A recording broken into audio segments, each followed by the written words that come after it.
Angel classes દ્વારા નવરાત્રી મહોત્સવનું આયોજન કરવામાં આવ્યું હતું. ક્લાસીસના વિદ્યાર્થીઓ અને તેમના વાલીઓ માટે આ નવરાત્રી મહોત્સવ યોજાયો હતો.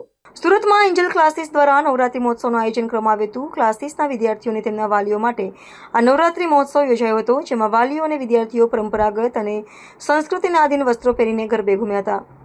મા આદ્યાશક્તિની આરાધના પરંપરાગત રીતે થાય અને વેસ્ટર્ન કલ્ચર કરતાં આપણા પારંપરિક ગરબા લોકો કરે તે મેસેજ આ રાસોત્સવ દરમિયાન આપવામાં આવ્યો હતો. આ સાથે ગરબાના સારા સ્ટેપ અને વારંવારિક વેશ પહેરીને આવેલા વિદ્યાર્થી અને વાલીઓને ઇનામ આપી પ્રોત્સાહિત કરવામાં આવ્યા હતા. દર વર્ષની અહીં નવરાત્રીનું પર્વ આયોજન કરવામાં આવે છે અને વિદ્યાર્થીઓમાં નવી ઉર્જાનો સંચાર કરવામાં આવે છે. મારું નામ અમિત કંકાળ છે. એન્જલ ક્લાસીસના સંચાલક તરીકે અમે દર વર્ષની જેમ આ વર્ષે પણ આજરોજ અમે ગરબા ઉત્સવનું આયોજન કરેલું હતું. આ ગરબા ઉત્સવ પરંપરાગત રીતે આપણી સંસ્કૃતિને આધીન બરાબર કરેલું હતું. તેમાં આપણા વાલી મિત્રો એન્જલ ક્લાસીસના અને ઘણા બધા વાલી મિત્રો અને બાળકોનો આપણે આમંત્રણ આપેલું હતું અને બધા આવેલા હતા.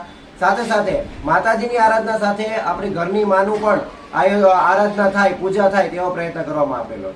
આ ગરબામાં બાળકો અને વાલી મિત્રો ખૂબ આનંદથી ઉલ્લાસથી ઝૂમ્યા હતા અને પરંપરાગત ગરબાનો પરના તાલે ઘૂમ્યા હતા. સાથે સાથે બાળકો અને વાલીઓ જે સારી વેશભૂષા કરીને આવ્યા છે, જે સારું રમે છે ગરબા, તેનો પણ આપણે સરસ મજાનું ઇનામ વિતરણ અથવા નંબર આપેલા હતા. 1, 2, 3 નંબર પ્રમાણે ઇનામ વિતરણ કરેલું હતું અને સાથે બાળકોમાં એ સમજણ ઊભી કરી હતી કે અત્યારે જે ગરબા ચાલી રહ્યા છે તે જે વેસ્ટર્ન કલ્ચરના ગરબા કરતા જે આપણા પરંપરાગત સંસ્કૃતિની આધીન જે ગરબા છે તેને આપણે ગરબાનું આયોજન કરેલું હતું, જેથી કરીને બાળકોને સંસ્કૃતિની ભૂલ સાચી સમજણ આવે અને વિસરાઈ ન જાય.